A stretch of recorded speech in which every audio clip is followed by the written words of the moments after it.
What's up? Michelle Allen of A Sharp Photo, the one and only plus size certified photographer in the world. So today I wanted to talk with you about lenses and focal lengths. Make sure that you share this with somebody, and you can drop questions in the chat. If I don't if I can't get to them now, I'll definitely get to any questions later when you ask them. All right. So um, you've all seen, lenses, I'm sure, and especially I think it's more confusing when you're a beginning photographer in terms of why does it matter, and what lenses should I use. And most people think of lenses just in terms of quality: cheaper ones, more expensive ones, and that's it. But there's a lot more to it than that. So focal lengths, all right? So the smaller the number, the wider the lens, right? So if you got like a 10 millimeter, 8 millimeter, 18 millimeter, that is a wide angle lens. Remember that term, wide angle lens, because that's going to matter a little bit more later. So it's wider. The higher the number, then that's termed a telephoto lens. So, and what that does is you can take pictures of things really far away. So 200 millimeter, 300 millimeter, they even have 600 millimeter, which is insanity. So this is why it's important. Not only, so most people think of wide angle lenses in terms of maybe like real estate photography. If I need to photograph a room because it's a small space, I need to be able to get all of it, right? And then telephoto, if I need to take pictures of something far away, like for instance, nature photography, where you're shooting animals and stuff like that, I need to be far away. That's true, but there's one other aspect to it. And like I said, the smaller number are the wide angle lens. It's that angle portion that's important. So we understand that wide angle lenses have a wide angle. But what we don't always think about is once you start getting into that telephoto range, the angle narrows. So it's not that just wide angle lenses have an angle. All lenses have an angle, but it depends on what you need to shoot. So what'll happen is you love your 85 millimeter 1.4 lens, right? Because it's razor sharp and it gives beautiful images. So you got to photograph your cousin's birthday party. So you slap your 85 on there, you walk around the room, and you can only take pictures of people's faces, and they got to be kind of far away.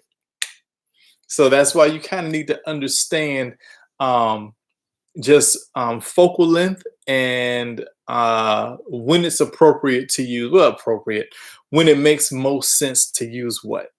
So generally, because I love my 50 millimeter, and of course I love my 85, right? But if I'm at a party, I need a wider angle. At least a 35, you know what I mean? And probably 28, 24 works better, but you got to know what to use, so you slap your 24 on, and I've seen people take headshots with a 50 millimeter, which a 50 millimeter is actually fine, but you need a little bit of room. So if you take an actor headshot with a 50 millimeter, it's a problem because when you have wider angle lenses, there's distortion around the edges. So when you take pictures of somebody's face, things kind of stretch out a little bit. And it's okay if you take a picture of like a room. And even, you know what, next time if you have an opportunity to look at real estate photography, we compartmentalize things so we don't think about it. But if you ever look at those pictures, it's always funny how everything looks so stretched. You're like, is that bed that big? Is that bathroom counter really that long? Mm-mm. It's just shot with a wide angle lens. So that's why it looks that way. So yeah, just like I say, be mindful of just the lenses and when you need to use them. I would say that probably about 24 maybe 28 millimeters is the right at the exit of what we would call wide angle. So from about 28 to maybe 60, possibly 70. 50 millimeter is commonly thought of as what the eye sees, right? So that's kind of like normal. And then 70 millimeters is right at the entrance of your telephoto. Okay. So I don't know if I mentioned this before. One other great thing that you can use telephoto lenses for. So most of the time, most people use telephoto lenses to shoot things far away. But telephoto lenses have they create compression, which means that if you have basically the objects in the background kind of smushed together, right? So because of that, you can actually use a telephoto lens to get great bokeh or great background blur if you don't have a wide open lens. So if you don't have like a 1.8 lens or 1.4 or 1.2, if you have even a kit lens, like most cameras come with, they'll either give you a 18 to 55, and then like a 55 to 200 or something like that. When you buy a kit lens, or you get like a 28 to 135, right? So if you take your camera and you rack that lens out to like 135, 120, and here's key. So one, you got the lens racked all the way out, right? Two, you have the person framed tightly. So you're pretty close in, you're zoomed in and you're moved in as close as you can to get the shot that you want to the person. And the magic happens when you can get the background far away from the person. So if you're like in a parking garage, or you got like a big warehouse, or if you're doing something outside and the background is like maybe 100 feet away or something like that, it's going to be totally blurred, just like as if you had a 1.8 or 1.4.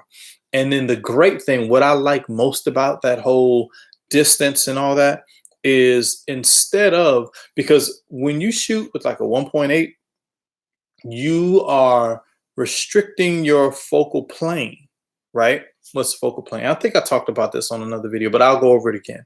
So basically, right in front of you vertically is the focal plane. Basically, your camera's saying if you set your camera at a certain aperture, then from here to here, this area, right? Like make it vertical. This area will be in focus, right? Now, if it's a shallower depth of field, and depth of field is really what I'm talking about. I'm not using the right words. So if it's a shallow depth of field, like if you're shooting at 1.2, 2.0, something like that, your depth of field might be this right here. But if you're shooting at a pretty narrow depth of field or a pretty high aperture, then like let's say you're at like f16, well then your depth of field might be here. So if you flip that, then that means all of this is in focus. So if you were to take a picture of a person, pretty much most of that person is going to be in focus. Why does that matter? If you are using compression, like I told you, to get because the background's so far away, you got a lot of room with your f-stops. So normally, you're like, okay, I need the background to be blurry, so I'm going to shoot at f2, right? But because of the fact that you're already getting a blurred background because of compression, you can just bump that bad boy up. And I've shot headshots at like f8, f8, but the background was still blurry because it was so far away. And at f8, even though I'm racked all the way in and all that jazz, my focal length is probably like this much. So that means I got from the tip of their nose all the way back to maybe the middle of the back of their head is in focus. And that's a clean headshot. People let you do it, but normally if you're shooting very shallow, you're probably focusing on the eye. And the eye is in focus and the tip of the nose is starting to get out of focus. those are just some of the games with lenses, in terms of understanding that it's not just near and far or expensive and inexpensive. It's also about the fact that the lens itself has an angle. And if you use the wrong lens at the wrong time, you'll miss the shot. So, yeah, if you have something that's a little bit too long, it's hard. Oh, trying to get a group with a 50 millimeter is rough. And it's possible, right? But you got to back all the way up. And then you're far away and the image looks far away when you go ahead and process it. But if you got group and you got like a 35 or a 28 or a 24, then you're much closer to them and it looks much closer to them. Makes much image. It makes more, Yep. And I even think about, yeah, it's just it's a problem when you have the wrong lenses on. I recommend, like, if you're in a fluid situation, right, where like definitely events, right? Like, oh, I got to take a picture of this person right in front of my face. Oh, and then I got to take a picture of that guy way over there. You should either have a zoom lens on your camera, or if you're a professional, you got two cameras, and they'll do something like they'll have a 35 on one and then like a 100 millimeter or something like that on the other camera, so they can switch back and forth. But it's never, ever, ever leave the house and be like, and if you're gonna do that, you at least want to be middle of the road, right? Have like maybe a 35 millimeter. And just a side note, 35 millimeter is generally the lens or the focal length of your cell phone camera. 35 millimeter, like, you're just gonna miss stuff. It's gonna be some stuff that you just can't get, So yeah, so that's the deal for today. Lenses, understand that they have their own, not just length, or distance that they can shoot, but they also have an angle associated with each lens. So if nothing else, practice every day with lenses. See what you can get, what you can't get, because once you know that, then you can pick up and move and do whatever you need to do. You could even think ahead, like, where am I going? Okay, I could squeeze this. This will work, So yeah, if you haven't, follow me on Instagram and Twitter at A Sharp Photo, and stay sharp.